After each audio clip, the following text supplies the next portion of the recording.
Hi, folks. This is Don Meissner with the North Country Fishing Report. I got to tell you, there's been a lot of great fish caught. I was in Walmart the other day, and yes, I do go in Walmart, and I so recommend that you visit our different stores. A lot of them are closed right now, the fishing places, because the season in the wintertime, some of these places close down. But it's so important that we patronize our local businesses. That's what keeps us going forward. But I was in the other day, and a guy comes up to me, and we start talking about fishing. He says, oh, my gosh, he doesn't even ice fish. But he says in talking to his friends, they've had some wonderful catches. And one of the places that is always good is Wheat House Bay in Ogdensburg. And he said they've been catching 2-pound perch. That doesn't mean every perch you catch. But when you get up to 2 pounds, my goodness, that's the size of a small walleye. And that's pretty amazing. But there have been some really good catches of perch in Wheat House Bay. Then in Chippewa Bay, and we talk so much about Chippewa, it's this vast, shallow water area of the St. Lawrence River that's poor. You don't have a lot of current running through there in most places, and it's a great place to go ice fishing. It's also a wonderful place to go perch fishing, and there have been several reports of 2-pound perch being caught there.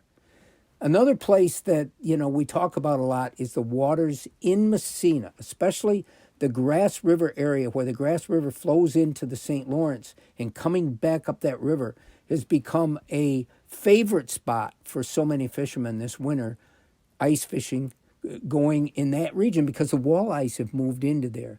And granted, it's similar to Brandy Brook in that there's a lot of small walleyes. A lot of the fish you catch are going to be small, but there's been some huge walleyes caught in this same water. And when I say huge, when we talk 10-pound walleyes, that's huge. And granted, there are walleyes in the St. Lawrence River that are much bigger than that, but a 10-pounder is still a trophy, whether it's caught in the St. Lawrence or any place else. And it's really rare in other parts of the country. You don't have many places where you can catch walleye that big. So these are some of the places right now that people are telling me about. I called my buddy Jigger Jim, and I asked him how the fishing had been on Black Lake. And Jim has, he has his pulse on this lake. He lives there. He works in the log cabins. He's talking to fishermen every single day of his life. And he said, it's basically been slow this winter. Now, what does that mean? And I ask questions like this, and a lot of us don't know. I said, Jim, is it because of that virus that came to the lake? Well, it didn't just come there. I mean, it was started to be observed a few years ago where so many of the bass were getting terrible infections, and it was passed on to other fish. Some fish seemed to be sort of not immune, but they weren't affected as much by this virus. Is that having an effect?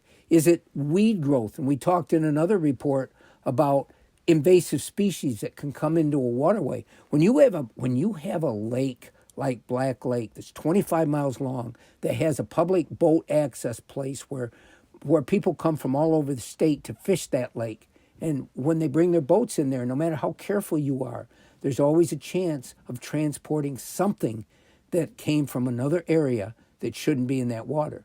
So there's been a lot of weed problems last year in Black Lake, and we talked about the water chestnut that had been observed in the Oswegatchie River and how decimating that can be.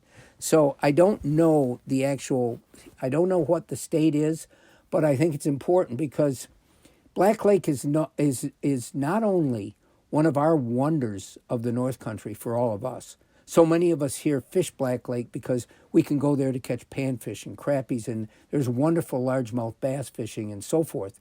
But it's also an incredible tourist destination. It brings folks, especially from Pennsylvania and Ohio and even New England, into our area. They'll fish on Black Lake, then they'll travel to Ogdensburg and some of the areas to shop, to eat in restaurants and so forth. So it's a concern. And I think the only way that we can really delve into this is to reach out to our partner, the DEC, and try to get biologists to put some more time into study. Maybe they are, and I just don't know about it. But it's something that we do need to be aware of because Black Lake has always been not only one of our best summer areas, but it's also one of our best winter areas. It's a 12-month outdoor fishing destination. and it's important that we try to protect it in every way that we possibly can. Until next time, folks, this is Don Meissner with the North Country Fishing Report.